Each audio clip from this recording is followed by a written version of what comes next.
দিনের বেলা এক রান্না, রাতে এক রান্না। কেউ খাবে লুচি, কেউ খাবে পরোটা, কেউ খাবে ভাত, কেউ খাবে রুটি।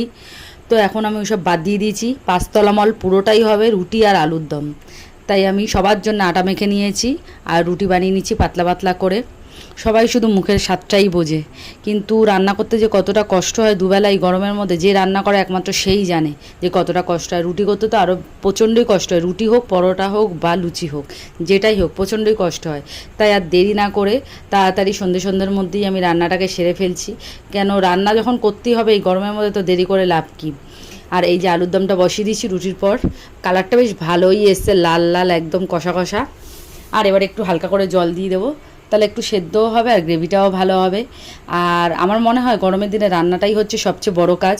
সেরে ফেলতে পারলে প্রত্যেকটা মেয়েরাই বেঁচে যায়, মানে রান্নাটা সেরে ফেলতে পারলে।